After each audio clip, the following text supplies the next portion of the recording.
We did it. We played every mainline Pokemon game. After 21 months of prep, play, and production, Season 6 has come to a close. It doesn't feel quite real, even as I write this out. I feel like there's still more to do.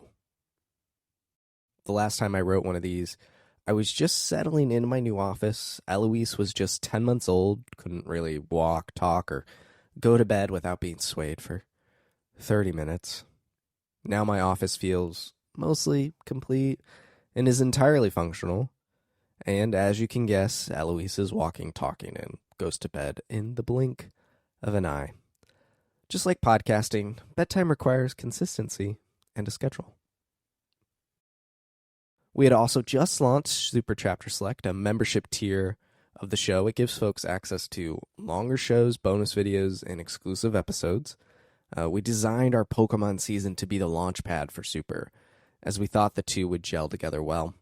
Alongside the back catalog we had already made for members, it costs just $2.50 a month or $20 a year, and you can sign up over at listeningwithsuperpower.com. Let's get into the numbers. Statistics. The following data is as of January 10th, 2024. Chapter Select total downloads, 11,532 in the IAB, or 58,682 unique. Total downloads during the Season 6 release window, 2,092 and 4,380. Growth from the end of Season 5 is 26% IAB and 12% unique. The overall Season 6 total downloads, 1,310, 3,506. The top episodes were Pokemon Heart Gold and Soul Silver with 167 IAB, and then Season 6 Episode 2, Pokemon Scarlet and Violet, with 701 unique. The Twitter followers of Chapter Select by the end of Season 6 were at 32, and Super Chapter Select subscribers, 1. Season 6 wasn't as big as I expected. The show grew, sure, but not in the way that I thought, being tied to Pokemon and all. Season 5 was a better performing season with almost the same amount of episodes. Maybe it's just the timing or the algorithms, I'm not sure. I'm almost tired of trying to interpret the data beyond the raw numbers. I'm tired as I write this because I haven't had my cup of coffee yet. I still enjoy seeing that the main season is the bulk of downloads during its release window, and that window gets long with the bi-weekly releases. I think we may experiment with changing that now that the show's own release cadence is changing. If you happen to miss an update, from here on out, Chapter Select is only going to be releasing seasons when they are 100% complete. All episodes will be banked, edited, and primed for publication. Even with a year of headway, Season 6 still came down to the wire with Black 2 and White 2. I'm tired of this crunch. And as the master of this show's fate, I decided to remove that frustration. In tandem with this, we'll no longer be promising 2 seasons a year. We could still hit that. Heck, maybe we could even do more. But what I do know is that the show will be better, richer, and more polished. With no outward public-facing deadline, I can get all the ducks in a row before sending them down the RSS stream onto Lake Podcast. Back to the statistics. Apple Podcasts saw a gain of just about 200 new plays at 1.7K. There are 19 followers, 62 listeners, and 40 of the mysteriously titled engaged listeners. Spotify hit the gym this season because I am noticing some gains. Starts were up to 1,255 over 923. Streams were at 641, up from 459.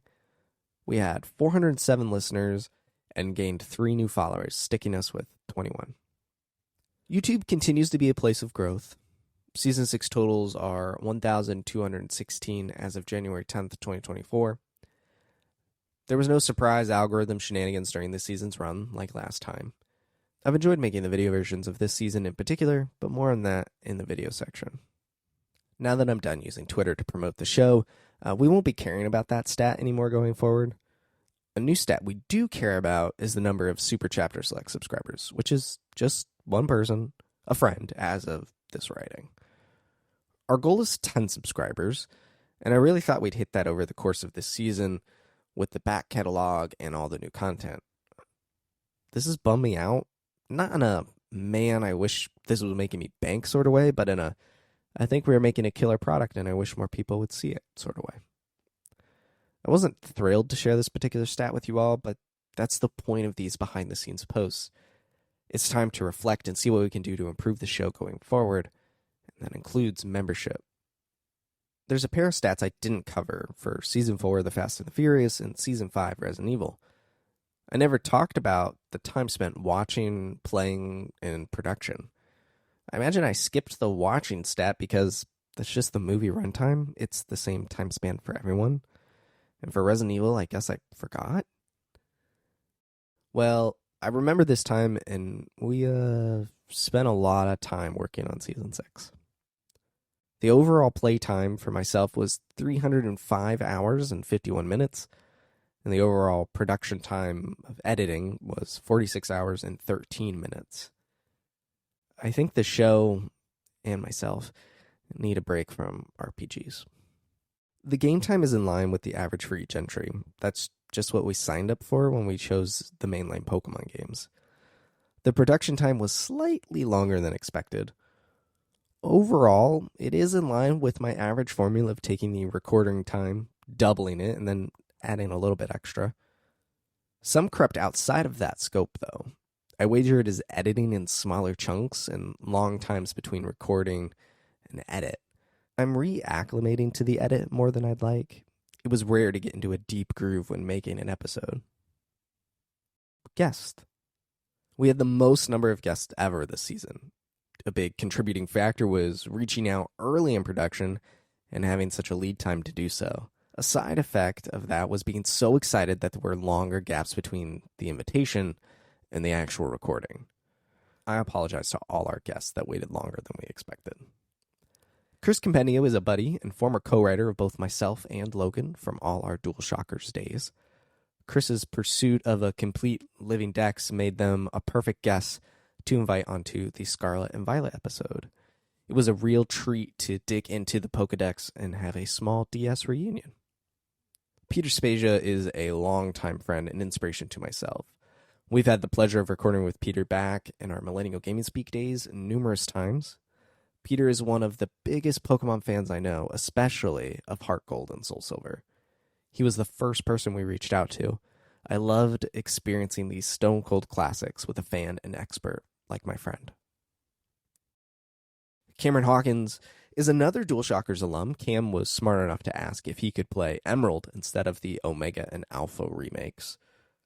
This split in what we all played made for one of the more unique discussions we had all season long. Grant Callahan is a dear friend and Logan's former roommate. I knew that he loved the Sun and Moon games, but I had no idea how much until we recorded.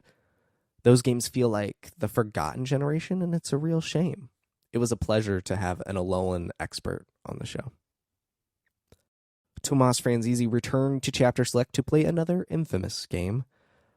God bless Tomas and his love of the Wii U and 3DS. It was great to have someone who really cut their teeth on X and Y be a voice of reason to balance out Logan and myself. The games may be bad, but they aren't all bad. Tomas helped me see that. Audio. Continuing the trend of not changing the audio workflow, Season 6's production remained largely the same as Season 5. While I dug into the production process of the Super episodes in last season's behind-the-scenes post, these Pokemon episodes were the first recorded with Super in mind. And having such a lead time on the earlier episodes, I'd find myself with the files sitting around for a bit before I got to them. I was surprised that this didn't impact the overall editing flow as much as I had feared. It kind of made the edit more enjoyable as I got to relive the episode in a way, instead of hopping right into said edit. At the end of the season, I did try switching away from using Adobe Audition to match track loudness. After being let go from my job, the $20 a month subscription to solely match loudness seemed more ridiculous than before. I found a method that seems to my ear at least, work in Logic Pro. I did goof said method in our final episode though, which led to an emergency edit in Audition to quickly fix the published episode. I'll keep practicing and hopefully can live without Adobe in my life. Video. Man, oh man. Capturing video this season was a journey. Capturing native or official DS footage is not easy. Emulation for Pokemon games in particular is a struggle. I went through a lot of ideas and testing before landing on the final method. Let's explore what I tried. First up, I had zero issues capturing Game Boy Advance or Switch footage. I have a myriad of methods for playing and capturing GBA games in HD, and the Switch is a non-issue being a modern HDMI console. It was just plug and play for both consoles and the 3 games that they covered. My real problem was the other 7 games spread across the DS and 3DS. The Nintendo 3DS has some hardware mods for capture, but they are not even close to affordable and require some serious soldering skills. My Life in Gaming did a video exploring the topic back in 2019, and it seems to be largely the same in 2023. I will admit to trying to stream my 3DS to my Wii U over the network, but that was more for the novelty and curiosity than seeking a viable solution. I also lack a beefy enough PC to emulate the console, which isn't pound for pound accurate. Now let's explore the DS before circling back to the solution. The Nintendo DS is something I can emulate, and I explored a lot of options for emulation. My first stop was the iOS emulator Delta. I've written about Delta before and love its DS functionality. With touch being a key method of interaction with the platform, playing on a modern smartphone makes perfect sense. It looks and plays great. My problem was capturing Delta. I could use the iPhone's built-in screen recorder, but that was a resolution of 888 by 1920. Plus, using my phone to both emulate and capture would likely rip through the battery. It wasn't a feasible long-term solution. So then I tried recording directly to my iMac. That bumped the resolution up to 1242 by 2688, but tethered me to my computer for play, and that didn't feel right. I think the test footage I whipped up looked good, though. In all my research about Delta, I knew that it used the DS emulator Melon DS. I thought, if I have to be tethered to my desk, why not use my iMac to emulate the games? That sent me down through the rabbit hole of Melon DS and DSMoomy. Emulators can be the bee's knees. You can use the power of your computer to build past original spec. I was taking DS games 8x or 9x past their original resolution and displaying multiple screens beyond the 2. The catch with an emulator, though, is they may not be 100% perfect. You can see in this particular screenshot the black lines and specks. I wanted an accurate capture, and these DS emulators weren't going to be able to give me that on my Mac. Plus, I didn't love the idea of using my mouse and keyboard. While DS games make perfect sense on the iPhone, I just feel like using a mouse is nowhere close to real touch. So I wanted a big screen emulation solution for playing the Pokemon games. Something official, kind of like the Game Boy player was to the GameCube. Man, if only they made a DS player for the Wii U. Wait, they did, sorta. Enter my quest down the Wii U homebrew and DS emulation path. I briefly mentioned this in my post about recent homebrew efforts dubbed hot, fresh, homebrewed consoles. I said this up top. Last March or so, when Logan and I picked Pokémon to be Season 6 of Chapter Select, I started researching how to best capture those DS-only titles for the show. That took me down the Wii U homebrew rabbit hole so I could load my own DS ROMs onto the Wii U and tap into Nintendo's official emulator. It turns out that A, Pokemon games don't run too well on Wii U. Ellipsis. Not to give away the end before we've even begun, but yes, the Pokemon games are some of the few games that don't run 100%. I was getting similar black specks and visual glitches like the emulators. I desperately wanted to use the Wii U. I love the idea of using some form of Nintendo hardware to capture. I think that some of the layouts look great, and I even replaced the background with a chroma keyable color to make editing and scaling in post-production easier. Those visual bugs hung me up, though. I didn't want a subpar inaccurate capture. So I opted for the only way I had to film real hardware running the game. I shoved a camera above the DS and hit record. Sometimes the simplest option is the best option. It was not the most comfortable choice. I care about capturing gameplay off my consoles that I brushed off-screen capture, but this was the best option that I had. With the iPhone 15 Pro Max, I was able to capture 4K footage of the fights and then crop into 1080p for a clean, sharpest presentation. I settled into a routine of recording Victory Road and the Elite Four in each game. I like having a captured version of my runs against these key moments in Pokemon history. You can't hear it in the video, but my heart was thumping during my battle against Red in the Heart Gold episode. And this was the same method I used to capture our battles for the Super Chapter Select member specials. It was the only way to pull it off. Again, it wasn't the most comfortable angle, especially for battling against Logan, but I made it work. The most tedious effort was our battle in Heart Gold. We happened to be together for the battle in November of 22 and fought in person. We mounted my iPhone above and tried to capture both screens. It's pretty illegible. I still would have used it, but at the end of the battle, I noticed a prompt asking me if I wanted to save the footage of the fight.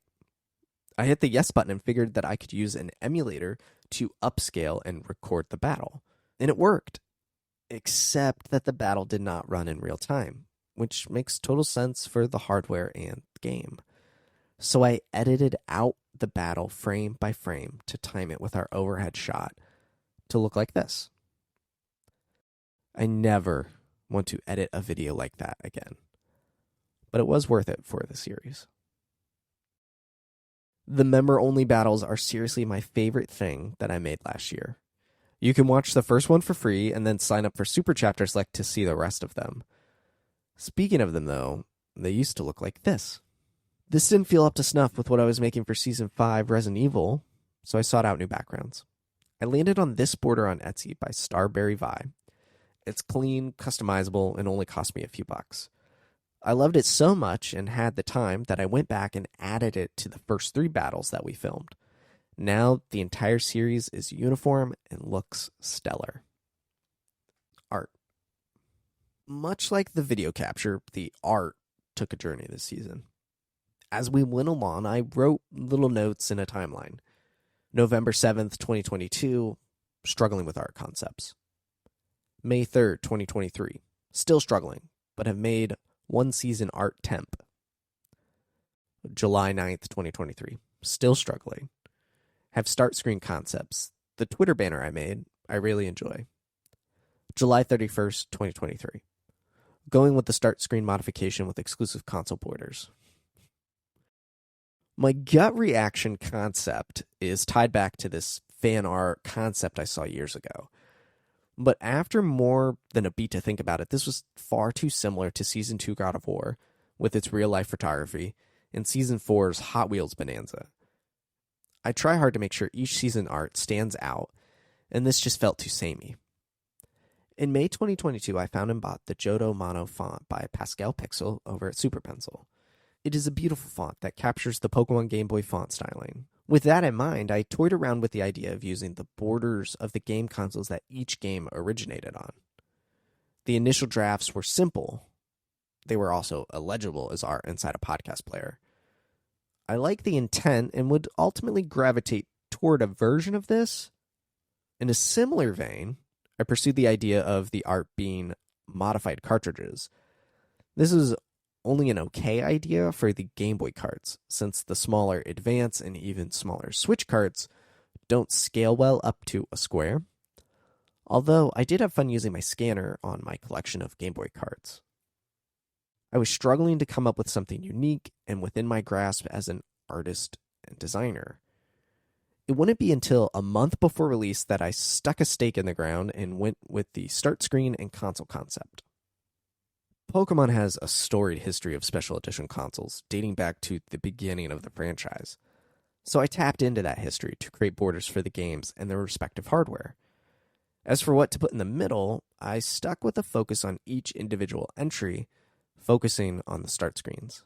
This gave me a solid framework with the ability to recreate and stylize the logos with chapter select in a fitting style. That was honestly the most fun part, seeing the show's name in a wide variety of fonts and aesthetics. From going down the rabbit hole of figuring out the font used for the word color in the Game Boy Color logo for Season 6, Episode 3, Pokemon Heart Gold and Soul Silver, to recreating the 3DS game icon for Season 6, Episode 8, Pokemon X and Y. Each piece of art was an exploration in the franchise design at the time. My favorite out of them all has to be Season 6, Episode 4, Pokemon Sword and Shield. I went through a lot of effort to recreate the sword logo, and I think it came out real clean. As we go into the new future for Chapter Select, I'm not as energized as I was at the end of Season 5. I am more hopeful, though. Recalibrating the production cycle and release schedule gives me hope that the show will be even better. It already has paid off in the way we are producing episodes, and I've gotten to play games outside of the show's scope. I'm hopeful about the next 2 seasons. The slate of guests in Castlevania alone does have me amped. I am hoping and aiming to give the series, guests, and you the best show that I can possibly make. Reflecting on Pokemon itself, I no longer have that fun fact that I never played the bulk of the mainline games. I'm a Pokemon trainer through and through now. Just like any of those stories or Ashes on the TV show, I started out as a complete Poke novice. I've grinded, struggled, and triumphed over the course of 300 plus hours. I felt the biting sting of defeat and the elation of victory snatched from those aforementioned jaws. I look forward to the day of sharing these pocket monsters with Eloise and seeing her go on her own Pokemon journey, should she want to. At almost 30 years of age, I've gone back and finished what 10-year-old Max started. Okay, maybe not finished. Pokemon will never end. But I am on the path to being the best version of me, like I never was.